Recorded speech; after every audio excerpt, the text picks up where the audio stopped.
De acordo com o Banco Central, a lavagem de dinheiro movimenta cerca de 6 bilhões de reais por ano no Brasil. No mundo chega a 1 trilhão de reais, coisa de 2 a 5% do PIB global. Como se caracteriza esse crime e como é o modus operandi? Como combater essa prática criminosa? Esses são os principais temas de hoje do Pensamento Jurídico, uma produção da Associação dos Magistrados Mineiros, a AMAGES. Para falar sobre o assunto, nós vamos conversar com a professora e advogada Daniela Bonacossi, integrante do Instituto de Ciências Penais de Minas Gerais. Ela é professora de Direito Penal da PUC Minas e coordenadora da pós-graduação de Crimes Econômicos, Compliance Criminal e Prevenção à Lavagem de Dinheiro na mesma universidade. Também é autora de 5 livros, entre eles A Tipicidade do Crime de Lavagem de Dinheiro, Análise Crítica da Lei 12.684 de 2012, a partir do emergencialismo penal. Doutora Daniela, obrigado pela presença. É um prazer recebê-la aqui no Pensamento Jurídico. Nós temos aí, necessariamente, esse é mais um programa da série aí sobre os desafios da criminologia, sua importância para o direito penal e também o combate à prevenção e a prevenção do crime.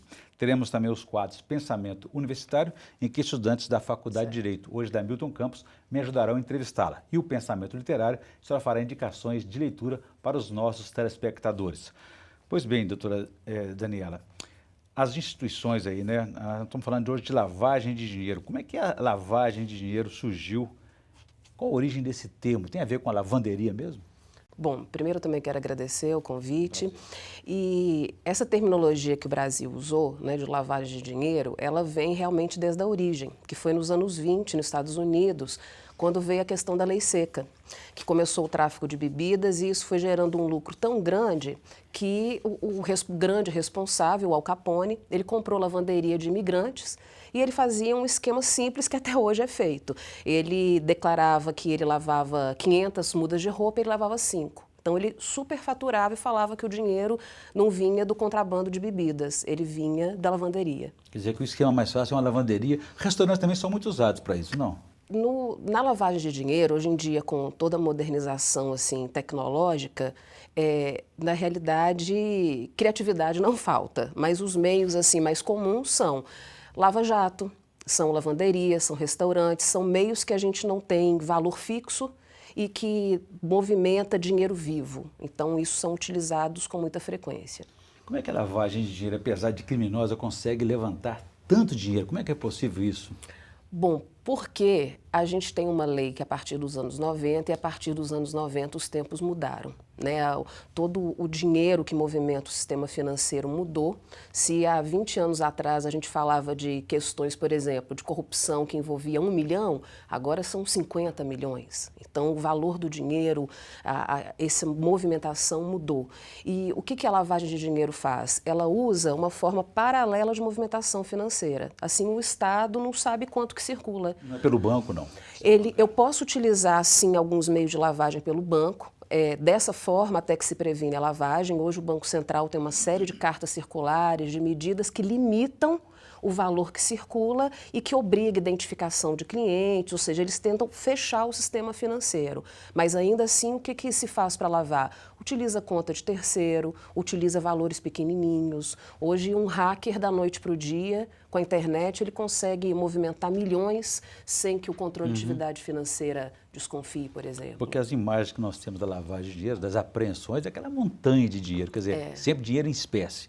Esse é o modus operandi. Esse é o modus operandi, o dinheiro em espécie, mas a questão do doleiro, por exemplo. O doleiro, ele consegue movimentar um dinheiro sem sair do Brasil, ele aparece no paraíso fiscal, porque o dinheiro já está lá, ele é movimentado no âmbito exterior. E o que ele faz no Brasil? Ele lava, por exemplo, em forma de consultoria. Esse dinheiro eu não recebi para mandar dinheiro para fora, eu recebi, na verdade, em consultoria, em restaurante. Então, dessa forma, ele fica mais limitado e tenta se afastar do sistema financeiro, porque é aí que ele acaba sendo pego. O doleiro tem um papel fundamental nessas operações, né? O doleiro virou uma mudança. A gente prevê a conduta do doleiro desde 86 no Brasil, mas digamos que foi depois de 98 com a lei de lavagem que se teve uma movimentação maior. Só falando em paraísos fiscais, o que eles representam nesse cenário todo, nessa operação? Bom, o paraíso fiscal, né, a gente sempre pensa em fisco, na verdade eles não são países onde o tributo é barato. Na verdade eles são países que eles não têm tratado internacional com o Brasil, Então, chega a Polícia Federal lá, ele fala, olha, não preciso de falar nada, não tem obrigação. E alguns outros, na realidade, têm flexibilidades maiores de movimentação financeira. Essa severidade que a gente tem mais no Brasil, de fechar o sistema financeiro, de limitar valores e identificar pessoas, em paraíso fiscal não tem. Por exemplo, no Panamá hoje, eles têm uma proibição de identificar cliente. Se baixa lá a Polícia Federal, o Ministério Público, eles são proibidos de identificar, ou seja, é o paraíso fiscal perfeito. E o que o doleiro ganha com isso? O doleiro, certamente, ele ganha muito dinheiro, né? Mas o que o doleiro ganha com paraíso fiscal é que lá ele consegue manter contas sem identificação. São as tais shell companies, por exemplo, contas em que eu abro em nome de uma pessoa jurídica e ninguém sabe quem é o representante legal. Muito bem. Doutora Daniela, eu vou fazer um intervalo. Gostaria que no próximo bloco você explicasse para a gente sobre a origem desse dinheiro que movimenta milhões, bilhões aí nessas operações clandestinas e ilegais. A gente volta então em instantes.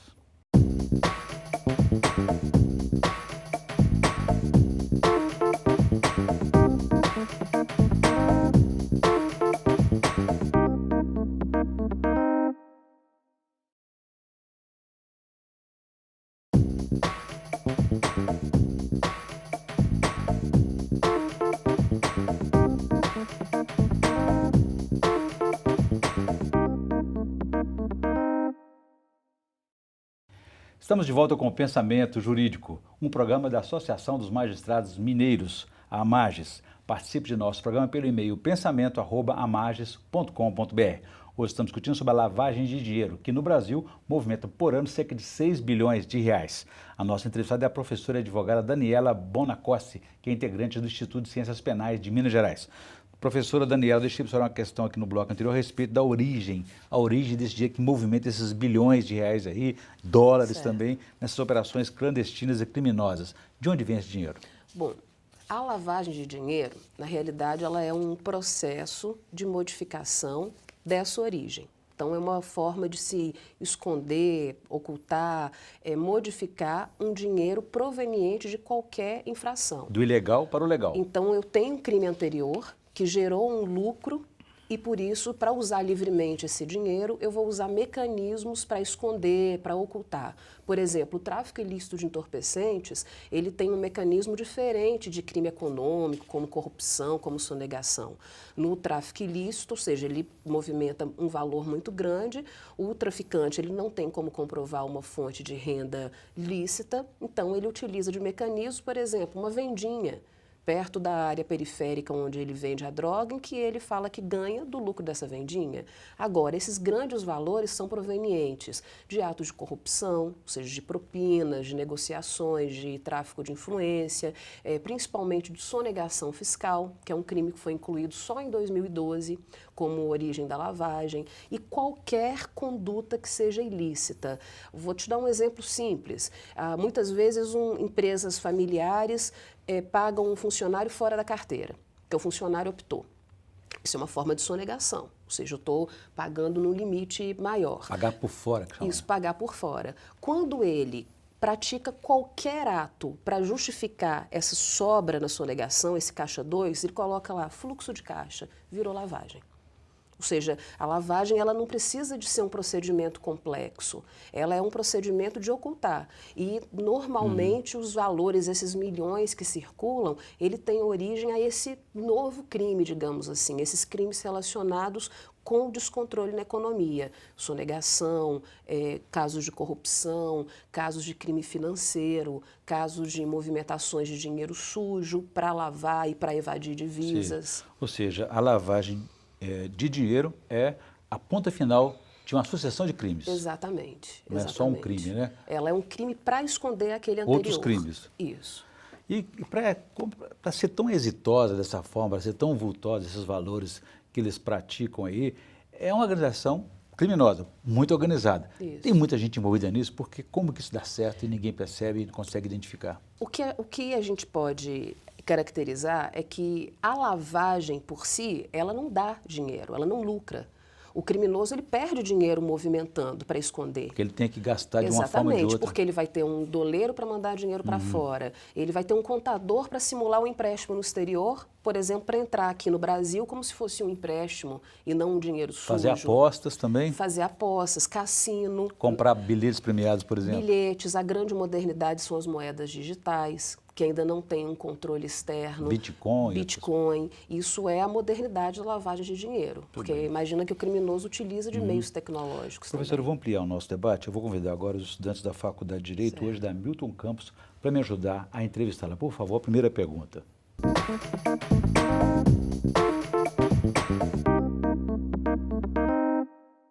Tendo em vista que o tema bem jurídico nos crimes de lavagem de capital é tema controvertido, gostaria de saber como se dá a aplicabilidade do princípio da insignificância neste tipo penal. Bom, Luca, a sua pergunta é muito pertinente. Realmente, o que está sendo atingido na lavagem de dinheiro é muito questionado, qual o bem. O princípio da insignificância, né, para que todos tenham essa noção, ele é aplicado em situações em que eu tenho crimes que são chamados de bagatela, crimes em que a ofensa ao bem jurídico é tão pequena que pode ser visto como insignificante. O crime de lavagem de dinheiro, ele não gera um lucro, como a gente comentou. O crime de lavagem de dinheiro, ele é um processo de modificação de um crime anterior. Ele é visto como um crime que não precisa de resultado. Então, a gente não tem, inclusive, precedente de aplicação do princípio da insignificância, porque a primeira mudança, eu pegar um dinheiro sujo e botar na conta de um laranja, por exemplo, já estaria consumando o crime. Então, eu não aplico a materialidade, a insignificância na lavagem hoje em dia. A teoria da cegueira deliberada, cuja origem é da Inglaterra, foi importada para o Brasil. A sua aplicação traz algum conflito no ordenamento jurídico brasileiro? Bom, Bruno, a teoria da cegueira deliberada, né, ela tem várias terminologias, como a teoria do avestruz, né, e tem essa terminologia porque seria a hipótese em que, por exemplo, um dirigente de uma empresa finge que não sabe a conduta ilícita que está praticando. Ele se esconde igual um avestruz, ele se cega.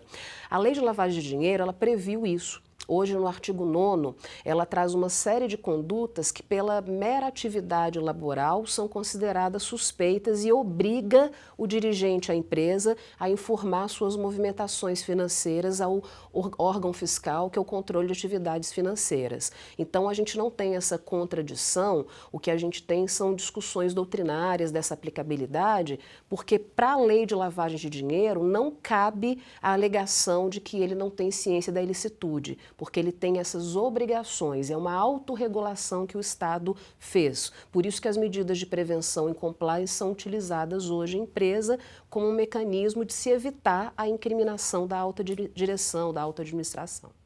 O crime de lavagem de capitais é um crime parasitário e acessório, ou seja, ele acompanha a concretização de outro ilícito penal antecedente. Nesse sentido, qual seria o bem jurídico penal tutelado pela norma? Bom, Carolina, a gente tem até fases diferentes para responder essa pergunta. Quando surgiu a lei de lavagem de dinheiro no Brasil, a ideia era justamente de que eu estaria protegendo mesmo o direito, o bem, a coisa do crime precedente. Depois a gente foi tendo outras modificações, no sentido de que se eu lavo dinheiro eu prejudico a administração da justiça no que diz respeito à investigação, mas hoje a posição é diferente. A lavagem é muito mais relacionada a movimentações financeiras e econômicas clandestinas como precedente. Então, hoje, para a maioria, ela é vista como um crime econômico porque ele prejudica o controle e a fiscalização das atividades financeiras no Brasil. Quero agradecer, então, a participação de estudantes da Faculdade Milton Campos aí. Bom, doutora Daniela, a lavagem é um crime antigo, como a senhora mesmo já colocou aqui, mas lavou, está novo. Como é que o dinheiro pode entrar de forma legal em circulação? Só falou em laranja, qual o papel dele? Bom, a função do laranja é justamente garantir a clandestinidade do autor principal. Então, se usa de laranjas, por exemplo, num contrato social de uma empresa, porque aí eu não sei quem é o real autor. Eu utilizo da conta de laranjas de pessoas simuladas para eu não saber quem realmente que está movimentando. E isso garante a ocultação do criminoso anterior, do criminoso de colarinho branco, na maioria das vezes. O próprio laranja tem consciência disso? Nem sempre. Ele pode ter e pode receber para isso, mas o termo laranja, ou seja, um ser inanimado, uma laranja, ele é utilizado muitas vezes sem consciência. A questão penal aí, como é que se calcula a pena de quem pratica esse tipo de crime, lavagem de dinheiro, sendo que envolve vários outros crimes? O crime de lavagem ele é um crime independente. Ele não depende de condenação e nem de investigação do crime anterior. Muitas vezes ele é baseado em suspeitas, indícios, já que é muito difícil de se ter elementos, provas do crime anterior, o que gera até uma insegurança jurídica. E a pena de lavagem ela é alta, ela é uma pena de 3 a 12 anos. Ela tem sim relação com o valor do bem envolvido, ela tem relação, inclusive, depois de 2012 se passou a prever que aquele que devolve parte do dinheiro lavado ou que contribui para uma delação, ele tem uma diminuição de pena mais ou menos de 2/3. Por isso que é uma realidade hoje se falar de lavagem e de delação, porque é difícil de investigar e porque tem um grande benefício na pena. E prisões preventivas também para facilitar essa delação. Pois é, isso é uma coisa muito complexa, porque numa prisão preventiva, como que você está colocando um preso e o Ministério Público na mesmo patamar, na mesma paridade? Então, a gente Desequilibra sabe, a negociação, né? desequilibra o jogo. Doutora Daniela, eu vou fazer um intervalo, eu gostaria que no próximo bloco só contasse para a gente como é que se combate esse crime de lavagem de dinheiro, se esse crime, se essa prática deixa algum tipo de pista. A gente volta então em instantes.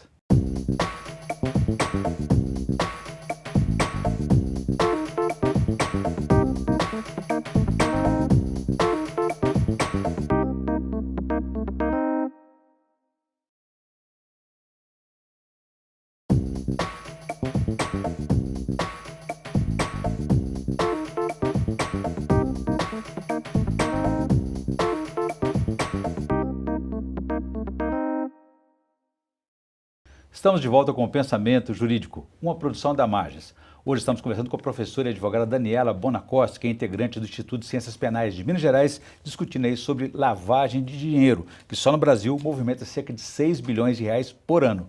Doutora Daniela, então deixei para a senhora uma questão no bloco anterior a respeito então dessas pistas. O crime, ele deixa pistas, como é que se combate a lavagem de dinheiro, sendo que é um crime oculto, clandestino?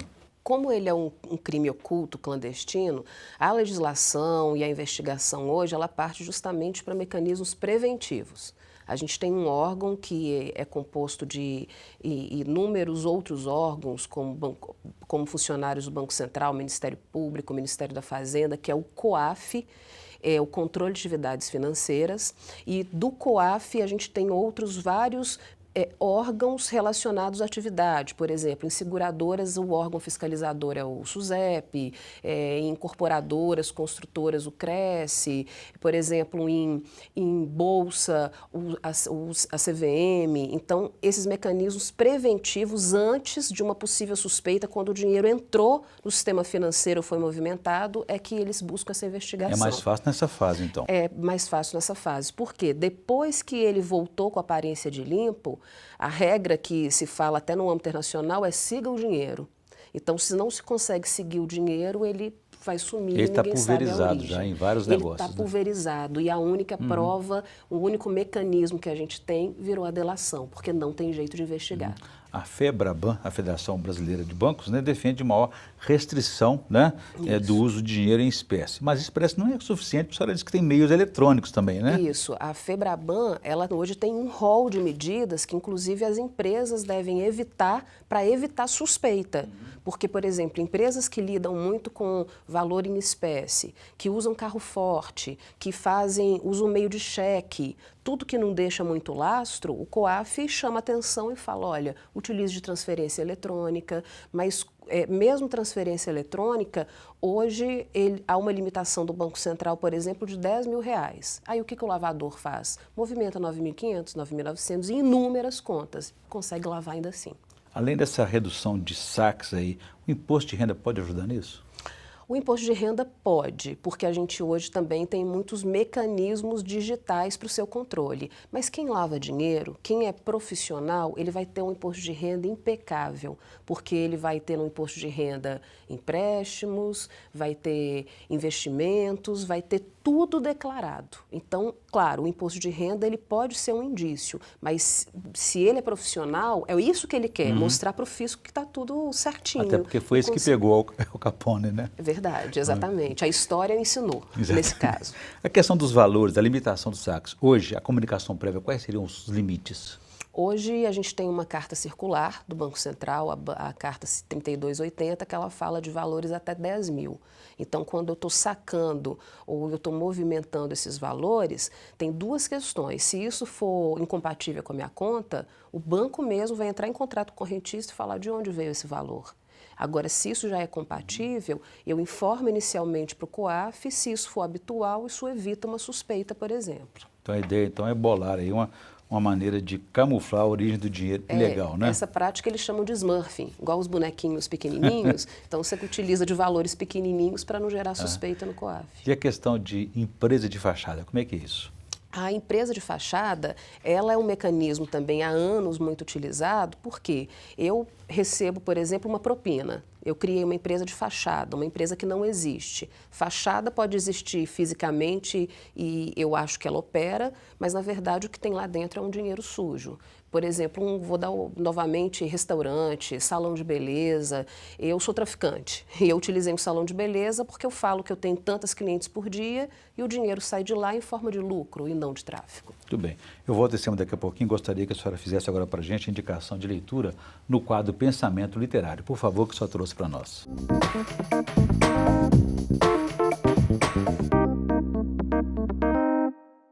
Bom, eu trouxe uma primeira obra aqui que é a Denúncia Alternativa, ela é de minha autoria e ela explica justamente a questão da dificuldade da imputação, de acusar, digamos assim, formalmente na lavagem de dinheiro pelos seus meios de execução. E essa obra aqui, ela é uma obra muito querida que a gente lançou na semana passada pela Tirante, uma editora espanhola, que foi junto com meus alunos do CNPq, do meu grupo de estudos, que chama Mídia e as Garantias Penais. Muito bem, boas indicações dentro do nosso tema, né, nossa frequência aqui. Doutora Daniela, agora a respeito da legislação brasileira no tocante à lavagem de dinheiro, ela está aperfeiçoada ou merece mudanças? A gente teve uma mudança em 2012, que ela surgiu por conta do julgamento da ação penal 470, que era chamada de mensalão. E porque existiam inúmeras movimentações que aconteceram na 470 que não eram previstas em lei.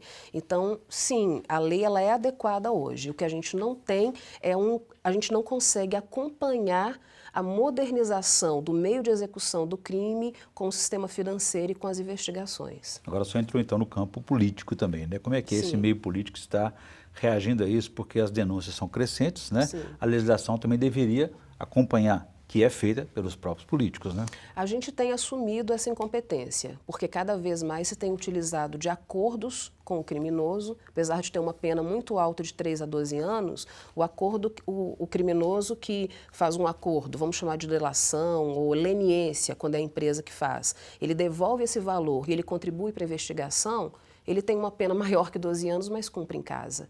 Então, até nessa visão política, a gente tem uma incongruência muito grande com criminosos de lavagem e com criminosos comuns. Esses estão presos no sistema carcerário, os outros podem fazer acordo. E a delação precisa ser sustentada com provas Claro. e documentos que justifiquem essa confissão, Isso. né? Essa confissão premiada, né? Sim, a delação ela tem um acordo prévio, digamos assim, e depois uma série de declarações, de contribuições de prova, e aí o juiz ou o tribunal competente também tem que homologar, ver se essas provas são válidas. Mas a ocultação, a clandestinidade da lavagem reflete nos meios de execução e até na condenação também.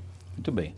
Bom, eu conversei aqui com a professora e advogada Daniela Bonacosta, que é integrante do Instituto de Ciências Penais de Minas Gerais, e discutimos aí sobre a lavagem de dinheiro, que só no Brasil movimenta cerca de 6 bilhões de reais por ano. Doutora Daniela, obrigado pela presença e pela entrevista aqui no Pensamento Jurídico. Bom, nós ficamos por aqui também. Se você quiser participar, escreva para pensamento@amarges.com.br. Obrigado e até a próxima.